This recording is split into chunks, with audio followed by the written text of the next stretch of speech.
Welcome to Mystic Falls. On the surface, it looks like any other small town in Virginia.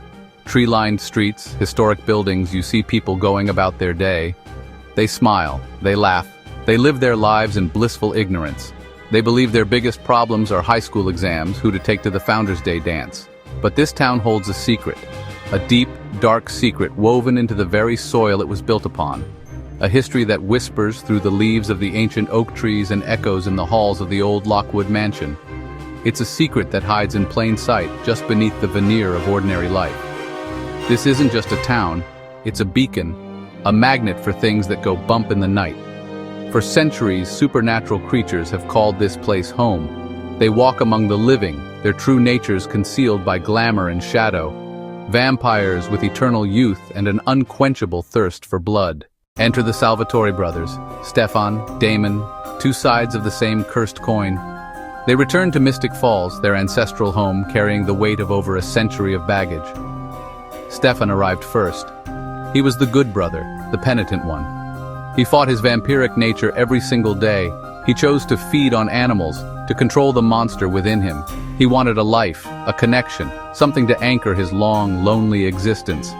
He sought redemption in the quiet corners of the town he once called home, hoping to escape the shadow of his past and the darkness that his brother represented. His heart was heavy with guilt, a burden he carried silently. Then came Damon. Oh, Damon.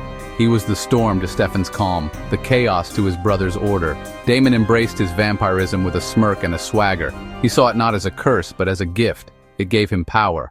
And then there was Elena Gilbert. She was just a girl, a normal high school student living a normal life, or so she thought. When we first meet her, she is broken. She's a ghost haunting her own life. After a tragic car accident took her parents, she feels lost, adrift in a sea of grief. She puts on a brave face, for her friends, for her younger brother Jeremy. But inside, she is hollow. She is searching for a reason to feel alive again, a spark to reignite her world. She represents the innocence of Mystic Falls, the very thing the darkness threatens to consume. Her world changes the day she meets Stefan Salvatore. An instant connection, a spark of recognition in his eyes. He sees her, really sees her. He pulls her out of her sadness and makes her feel alive. But Stefan has a secret. Elena is drawn into a world she never knew existed. She discovers he is a vampire, a creature of the night. The Gilbert family name meant something in Mystic Falls. It was one of the town's founding families, a name associated with history. Honor Elena and her brother Jeremy grew up believing their parents were ordinary people. A doctor, his wife, pillars of their community. They lived in the Gilbert family home, surrounded by heirlooms, old photographs, completely unaware of the true legacy. They thought their story was in town records yearbooks. The truth was written in secret journals hidden in a dusty lake house, a truth far more dangerous than they could ever imagine. Their family had a secret, a very big one. The Gilberts were part of a secret council, descendants protecting Mystic Falls from vampires. But their connection ran deeper. Just when you think you understand the rules of this world, everything changes. The Salvatore brothers seemed ancient, but they were just children in the grand scheme of things. Catherine Pierce was just another branch on a much older, more powerful family tree. The real origin began 1,000 years ago. The first siblings, the originals, the Mikkelsons. Their arrival hit Mystic Falls like a hurricane, destroying everything and changing the landscape forever. They were born from tragedy, a human village coexisting with werewolves. One son killed by the beasts, Esther, the matriarch, refused to lose more. She performed a dark ritual, drew magic from the sun, drew from the ancient white oak. In a town filled with vampires and werewolves, the witches were the gatekeepers. They were the servants of nature, tasked with maintaining the balance between the living and the dead. In Mystic Falls, that power resided in one bloodline, the Bennett witches. From Sheila Bennett, the wise grandmother, to Bonnie Bennett, Elena's best friend, the women of this family carried an incredible power and, honestly, an even greater burden. They were the ones who could open tombs, break curses, and stand against the oldest and most powerful creatures in existence. Their magic was the town's first and last line of defense. Bonnie Bennett did not ask for this life. She was a loyal friend, a caring teenager who was more worried about cheerleading practice than ancestral magic. But, magic was in her blood, and it awakened whether she was ready or not. Her journey was one of immense sacrifice. Every time she used her power to save her friends, she paid a price. She felt the pain of every spell, the weight of every life she saved. She was the unsung hero, the one who always paid the price for everyone else's survival. Love in Mystic Falls was never simple. It was a battlefield, a dangerous, all-consuming force that could either save your soul or lead to your damnation. The most famous conflict was the love triangle between Elena, Stefan, and Damon. It was the heart of the story, a century-old rivalry reignited by a girl with a familiar face. Stefan offered Elena safety, respect, and a love that felt pure and gentle.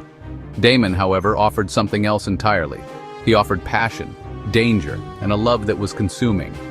There was the complicated relationship between Caroline Forbes, the bubbly cheerleader turned confident vampire, and Tyler Lockwood, the jock cursed to become a werewolf. These relationships were about more than just romance. They explored whether love could truly conquer all. No one in Mystic Falls was purely good or purely evil. Everyone walked in the gray areas between light and shadow. The greatest battles were not always against ancient vampires or powerful witches, but against the darkness that resided within themselves. Stefan Salvatore was the ultimate example of this struggle. He was known as the Ripper, a vampire who, when he fed on human blood, lost all control and became a remorseless killing machine.